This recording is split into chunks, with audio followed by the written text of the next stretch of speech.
Hello, everyone. My presentation today is called Food Labeling, Fact or Fiction. I'm so glad you could join us and listen to what we are going to present today. My name is Dawn Kucera, and I am from Madison. I farm with my husband. We are row crop farmers. We raise corn, soybeans, and beef cattle, and we also sell seed and crop inputs. We have two grown daughters, as you can see in the picture, and we have been farming for over 25 years here. I currently serve the Northeast District of the Nebraska Farm Bureau Promotion and Education Committee, and I'm a fifth-generation American farm wife. That's a title that I'm pretty proud of. I come from a long line of women that were actively involved in production agriculture. My passion for agriculture was ignited on my parents' Iowa dairy farm and has extended and grown on my farming operation that my husband and I have built. As the chief grocery buyer for our household, I share an interest with you in understanding food labels. Let's be honest, they're confusing. To start off my presentation today, I'd like to show a little video that highlights that.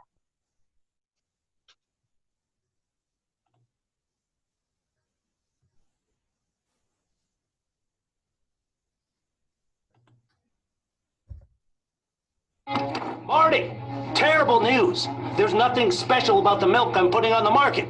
It's slightly translucent white liquid like all the rest, but this is a disaster for sales.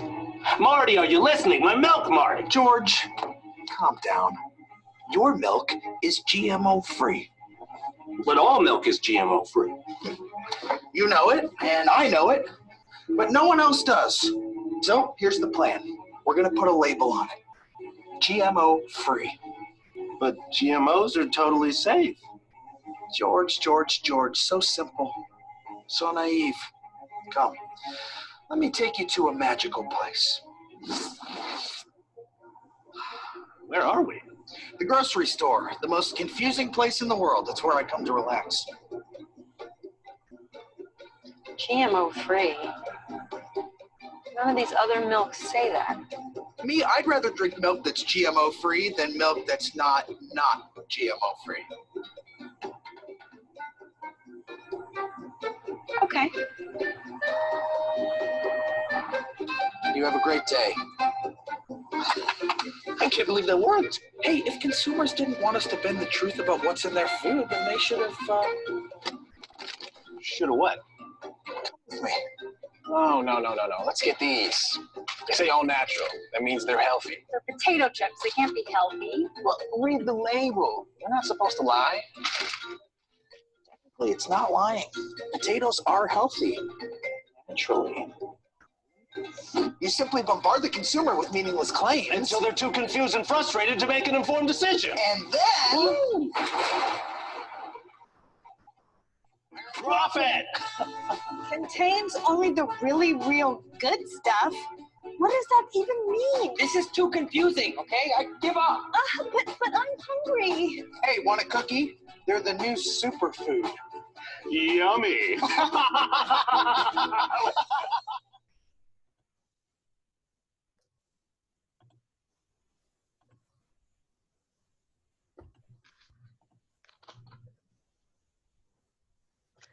Now, while parts of that video were funny, some of it is a little bit confusing and frustrating because you almost feel taken advantage of.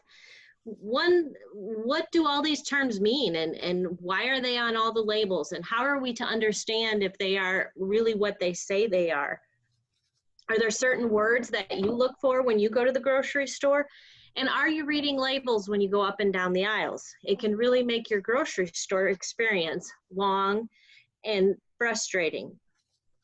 Here are some different products that you can see that there's a lot of different labels on there. Now today we're not going to talk about the nutrition label. We're talking about the other sides of the product, on the front and the sides, and what companies are using to market their products. It's a big job to purchase food for our family. It's a huge responsibility. Many labels today are created by companies that use marketing to play on consumers' emotions to purchase products. As you can see, maybe you've seen all these different kinds of labels on products that you're purchasing. So why are farmers and ranchers interested in food labels? Because farmers and ranchers grow 100% of the food that we eat. We have a responsibility to provide safe products for the food supply, and we take that very serious. Many of the foods available on the market have labels relating to the growing or raising of the food, including product origin, how the product was raised or produced. So you have a choice. We live in a country that offers many products, and you can choose from products that fits your family needs and your interest. Choice is good, but all the food in the United States is a safe option to choose. That is the underlying point, is that our food in the United States is safe. We want to help you leave here today feeling equipped, knowing the food choice you make, you're making a safe one. We will provide you with facts that food labeling in the United States that you can communicate with your friends and family. So to start that, first we need to understand how food labeling comes about. There are actually two government organizations that work on this. Food labeling begins at the farm, and the USDA is responsible for the oversight of the farming community. They create definitions and guidelines for farmers and ranchers to follow while growing that food. The FDA is responsible for protecting the public health by ensuring the safety of our nation's food. These two organizations partner to create guidelines and definitions to protect farms and ranches and our nation's food supply. The US FDA is led by a Commission of Food and Drugs, and that's a position that's appointed by the president. Now, there are two pieces of legislation that provide laws and regulations for food labeling. They are the Federal Food, Drug, and Cosmetic Act and the Fair Packaging and Labeling Act. Consumers also have input on food labeling. These acts are created through consumer surveys and people interested in their food. FDA creates policies and practices to carry out the legislation. So this is the USDA organic label. Now here are three statements on the screen. One of these is true and the other two are false. Can you guess which one is the true one? It actually is the middle one, regulated by the USDA. This label for organic products is regulated by the USDA. The other two statements, healthiest option available on the market, and that the products are grown on small farms, are false. Here are a bunch of other labels that are claiming to be organic products. These labels are not monitored by the USDA. They may or may not be 100% organic.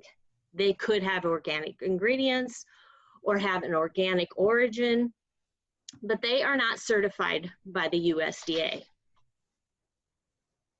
It is important to remember that if you want to purchase organic products, the only label that is certified by the USDA is the one on this screen, the small circle with the words USDA organic. It is also important that to know that there are different levels of organic products. As you can see in these columns, what is considered what can qualify for the organic label and what cannot. You can find information about organic labels from the USDA website. The bottom line is to make sure that if you want to make sure that your product is organic, that you always look for that USDA organic label. Another term that we see a lot of times in the grocery store is natural. Here again, which one of these statements do you think is true and which ones are false? The first one, nothing's artificial or synthetic has been added, is actually the only true statement.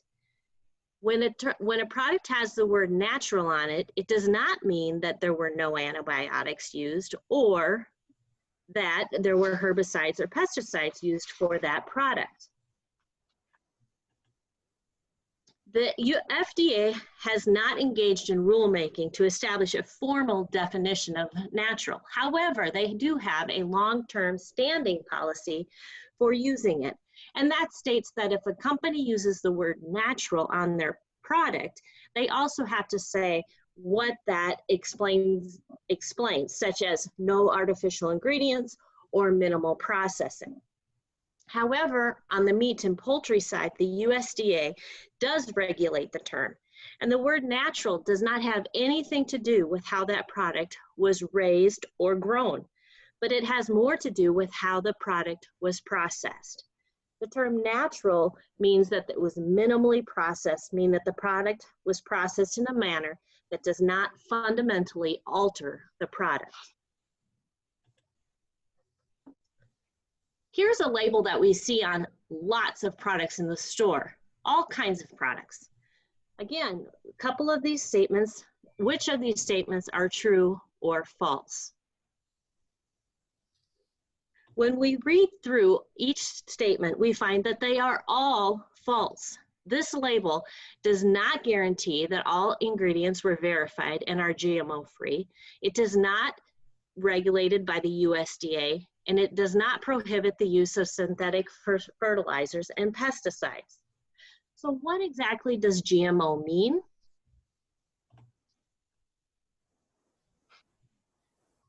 Well, currently it's important to, it's important to realize that there are only 10 crops that are available that are GMO products, and they are alfalfa, apples, canola, corn, both field and sweet corn, cotton, papaya, potatoes, soybeans, squash, and sugar beets.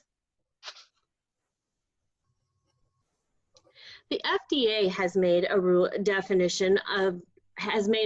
on GMOs that says that any foods that are derived from genetically engineered plants must meet the same safety labeling and other regulatory requirements that applies to all foods regulated by FDA. So, for example, soybeans that have been genetically engineered or genetically modified, let's go back and understand that GMOs also means genetically engineered. It's a different terminology, but it means the same thing. Genetically engineered soybeans, which have higher levels of oleic acid, must be labeled as high oleic soybean oil. So why do we as farmers use GMO? Well, we grow GMO corn and soybeans on our farm. The most important reasons we do it are for better plant health. There's less pest and disease pressure on those plants. We do it for improved soil health because we are doing less tillage, so we feel that our soil is maintaining its health better. And less carbon emissions because we are making less passes over the field. When we talk about poultry, we often see the terms free range or cage free.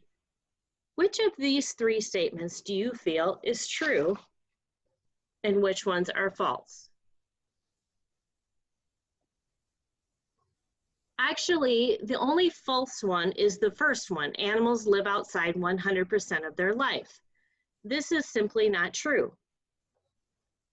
There is no verification process for farmers, and the USDA says that poultry must have access to the outside, but does not verify how much time that animal is allowed to be outside. It is important to understand that the USDA grade shield that you see on eggs is actually a service that businesses can utilize on a voluntary fee-based basis. Egg cartons with that shield are to be inspected, as well as their facilities on how that egg was produced. Now, it is important to know that not all USDA graded eggs are cage-free, and not all cage-free are USDA graded. So when it comes to eggs, it's important to know and to do your research and know where your eggs are coming from. When we look at the definition of what USDA states for poultry production, it says producers must demonstrate to the agency that the poultry has been allowed access to the outside. All labels are a private company provide their own verification process. So again, research is important to know if you are truly getting cage-free eggs. But why would we want to buy cage-free or free-range eggs? Why would we want to use barns? As a poultry producer, barns provide three different things. They provide protection from weather, disease, and predators. When we talk about weather, again, here in Nebraska, we have a wide variety of weather, 100-degree days to negative 10-degree days. We can maintain a steady temperature in those barns for those chickens and provide a more optimal environment. We also practice biosecurity. Avian flu is a huge, widely known disease, and restricting outside access can protect those birds. The other reason for using a barn is for predators. Everyone knows Nebraska, we do have predators, such as coyotes, bobcats, raccoons, and foxes. Having enclosed shelter gives them a sense of security. Another term we see on labels is local. Again, we have three statements. Which one of these are true and which one are false?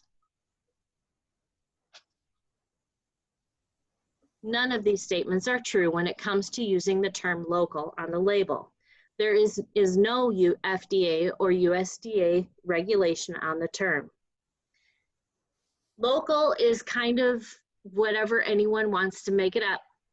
Some companies believe local means a 400-mile radius. Whole Foods' local radius is 200 miles, while others feel like 100 miles should only be labeled local. So it all depends on the company that's using the term. What's important to remember is that farmers markets are not the only places to get local food. Nebraska is one of the top 5 agricultural states. We have some of the biggest processing plants in our state: Tyson, Cargill, Farmland, and JBS, to name a few. We also grow lots of hogs and cattle in our state. When you're buying from these companies, you're buying local. Many farmers and ranchers across Nebraska work with these companies to provide them a product to sell on a national scale. Kind of a term that we've seen more and more in the last few years is the word sustainable, using that as a marketing tool on products. 3 different statements here. Which ones are true and which ones are false? Actually, all 3 of these are false. The USDA has a 1-page definition for sustainable farming, but no verification process for a label through FDA. So what does sustainable mean? Well, it's kind of like a catch-22. There is a legal definition for sustainable from the USDA, which states that it is an integrated system of plant and animal production practices that satisfy human food and fiber needs, enhances environmental quality and natural resources, makes most efficient use of non-renewable resources and on-farm resources, sustains an economic viability of farm operations, and enhances the quality of life for farmers and society as a whole. When I read through that, that sounds wonderful. And it is a pretty long and diversified statement. But some of the practices that we use as farmers and ranchers are listed here. Integrated pest management. This is an approach to managing pests using biological, cultural, physical, and chemical tools in a way that minimize economic, health, and environmental risks. It means that we're using tools that makes the best use of our crops. Rotational grazing, soil conservation, water quality, cover crops. These are all things that we work and use on our own farm here and are used on farms across America. Crop and landscape diversity, nutrient management, agroforestry, and alternative marketing are also options that farmers use every day to make their farms sustainable.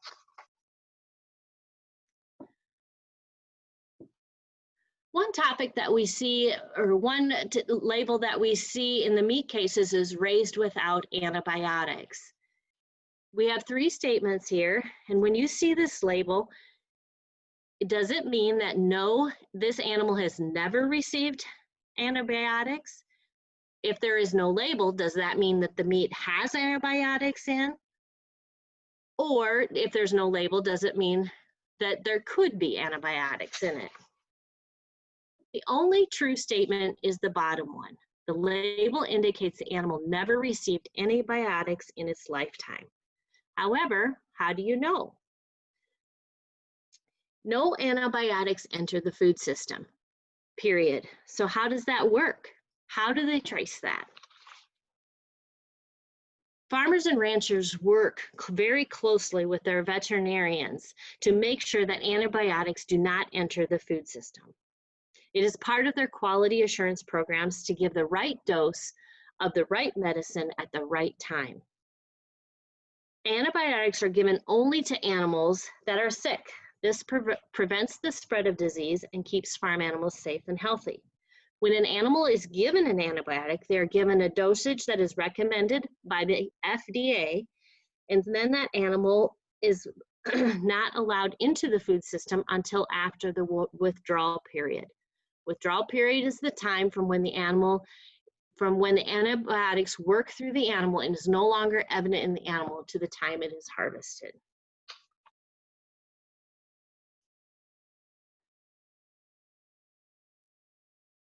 Hormone-free is another label that we see a lot in the meat case. 3 statements on the screen, and what some of these are true and some of these are false. Which ones do you think? Actually, the only true statement is the first one. No synthetic hormones are given to the animal.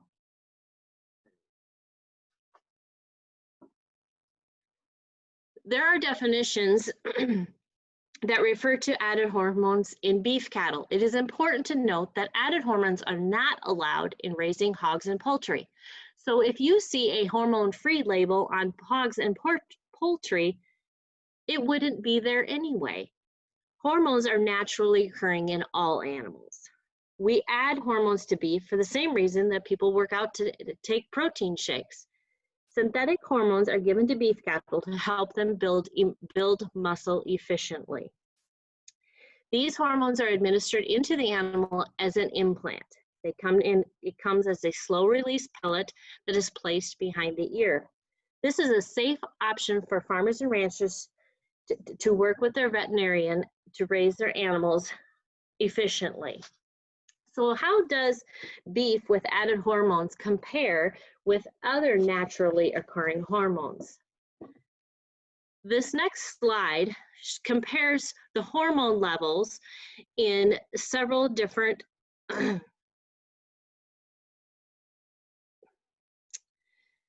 As you can see on this screen, beef from a steer given hormones has 2 nanograms of estrogen compared to the same as a serving of raw cabbage that has 2,976 nanograms of estrogen.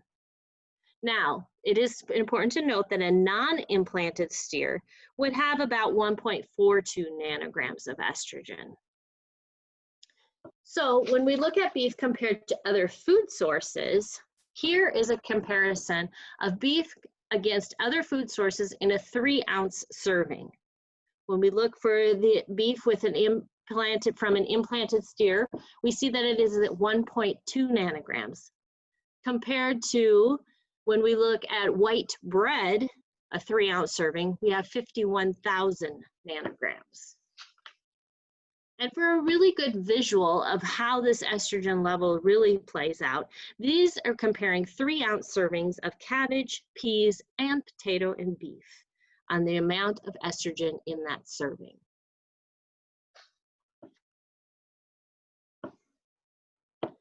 A final term that we see in the beef meat case is grass-fed. 3 statements on the screen. Farmers can include silage, which is a corn product in their feeding regimen.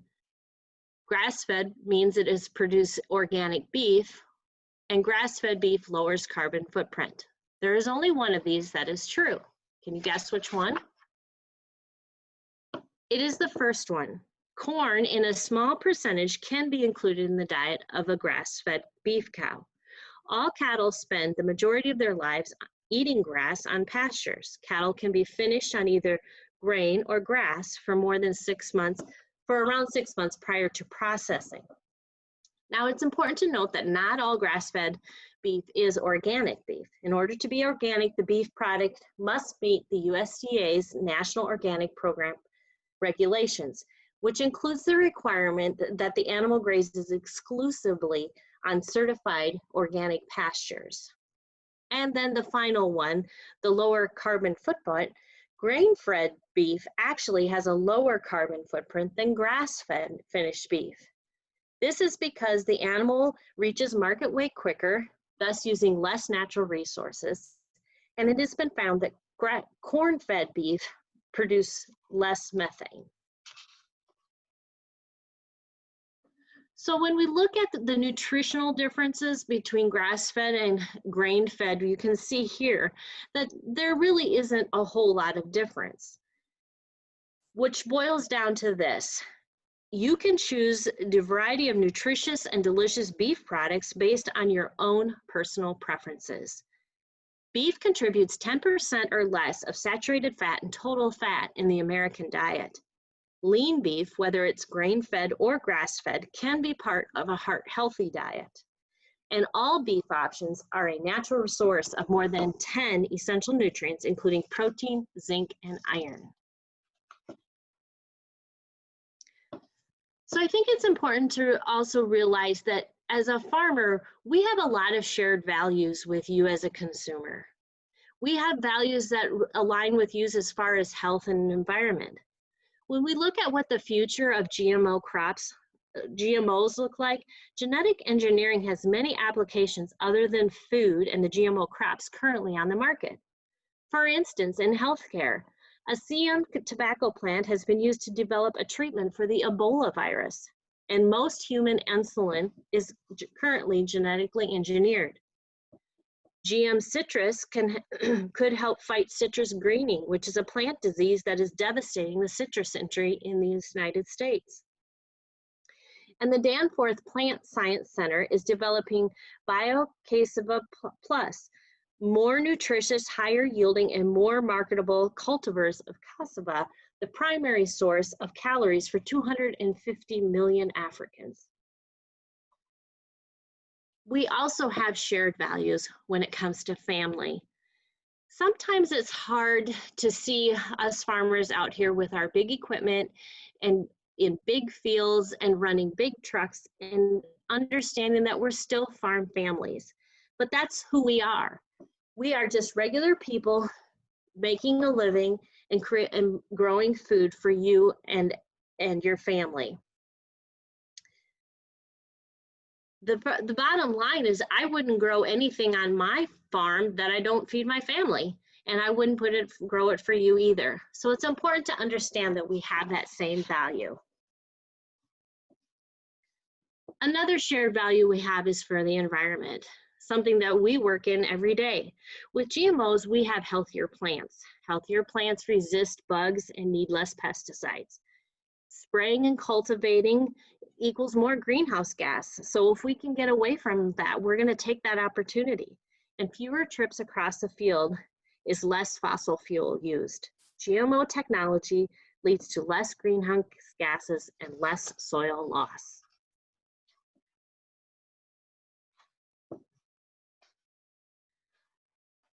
So I hope today you have learned a little bit more about some of the labels that you're running across in the grocery store and finding out which ones are certified by the USDA and FDA, who ultimately regulate labels. It is important to realize that all food in the United States is safe. You don't need a marketing label to feel like you're making the right decision. If there is a certain quality in the foods that you want to purchase that is important to you, look for the labels that are FDA and USDA approved. You have a choice. It's always amazing to me when I go to the grocery store and think about all the options we have when it comes to buying food. That is one of the blessings that living in the United States gives us. But it's important to note that all that food is a safe option to choose. I hope you're leaving here today with a little bit more of information for your trip to the grocery store. And I hope you feel a little more comfortable knowing that you're making a safe and wise decision purchasing those food products. As farmers and ranchers, we support the USDA and the FDA to work together to protect agriculture and the nation's food supply. If you have any questions about food labelings, both of these organizations have websites that can give you lots of information. And also contact your local farmer and rancher. We would love to share with you how we grow your food. Thank you.